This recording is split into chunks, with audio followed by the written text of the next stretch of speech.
Ou seja, a partir do momento que esse servo de Deus, essa serva de Deus, ou o venerável, ele exerce diante do Senhor esse papel de intercessor e a pessoa alcança um milagre, e constatado, né? Porque não é fácil ser santo. Tem santos na igreja que passaram 500 anos para serem canonizados, né? Outros bem mais rápido. Então, foi comprovado um milagre pela intercessão daquele servo de Deus, ele é beatificado, ou seja, ele sobe um degrau a mais nesse status aí de santidade. E o terceiro e último passo, que é a canonização, quando se é constatado mais um milagre pela intercessão desse beato, pela intercessão de um servo de Deus. Então a igreja ela chega nessa conclusão que de fato nessa vida de santidade ou nessa regra de vida que esse santo trilhou, de fato nós podemos alcançar Jesus Cristo.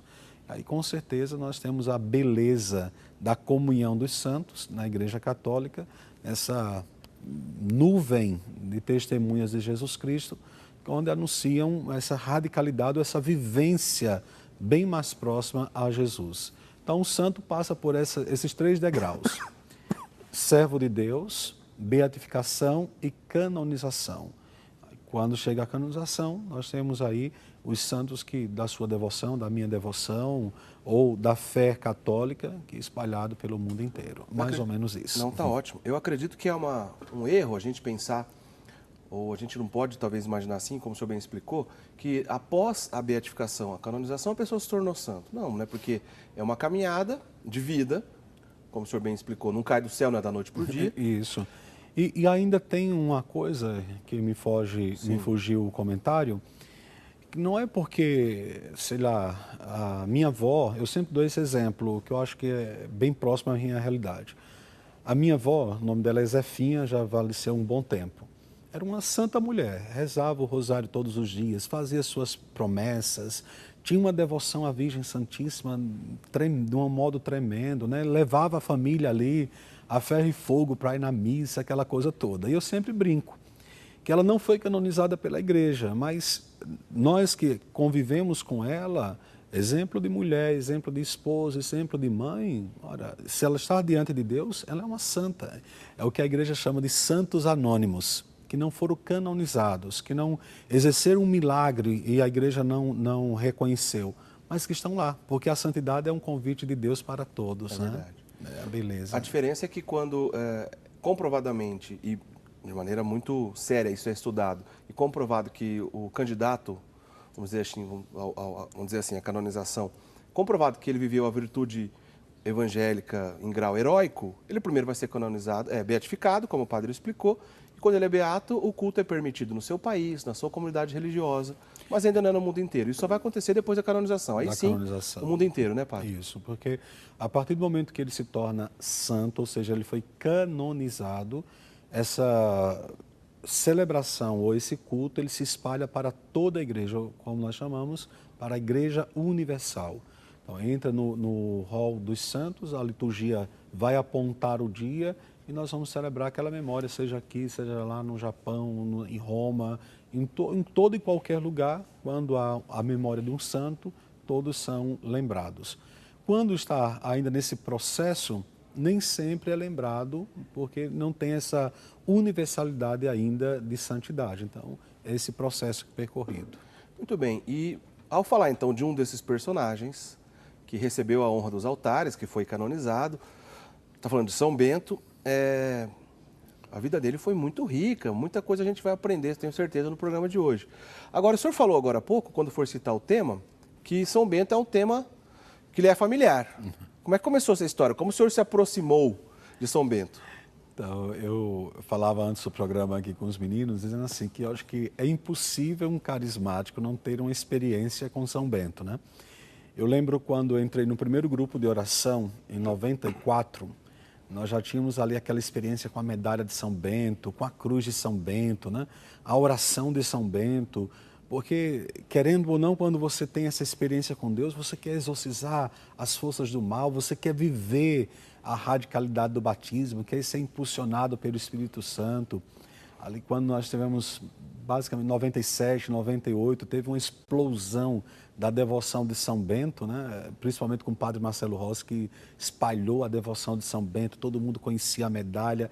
Então, o meio carismático, que graças a Deus eu tive essa experiência em 94 no movimento da renovação carismática, então São Bento ele entra de uma maneira muito particular na minha vida. E por providência de Deus, o coordenador do meu grupo de oração era um ex-beneditino. Ele tinha feito uma experiência no Mosteiro de São Bento.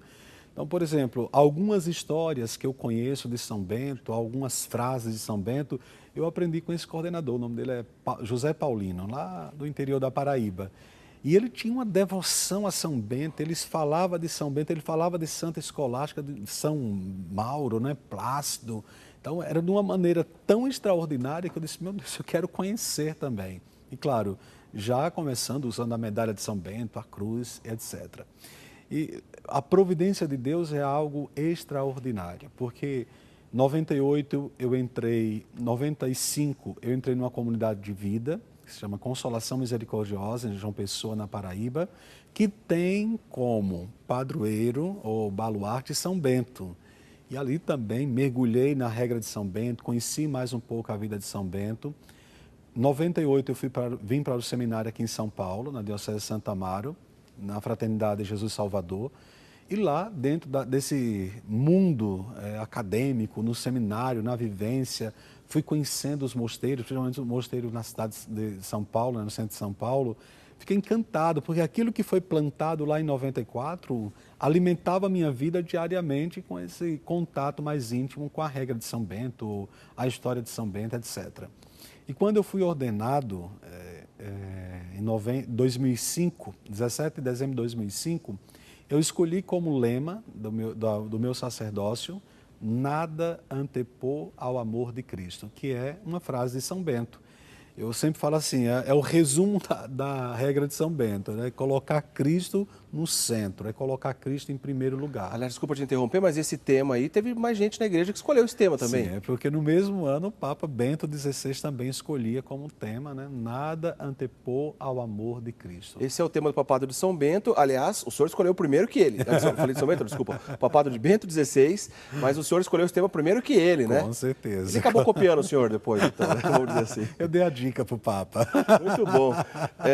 Bom, então, o senhor percorreu essa história, São Bento sempre presente na sua vida, e depois, mais passados os anos, o senhor acabou assumindo uma paróquia de São Bento? Aí eu falava os mistérios de Deus, a providência de Deus que é tremenda, maravilhosa.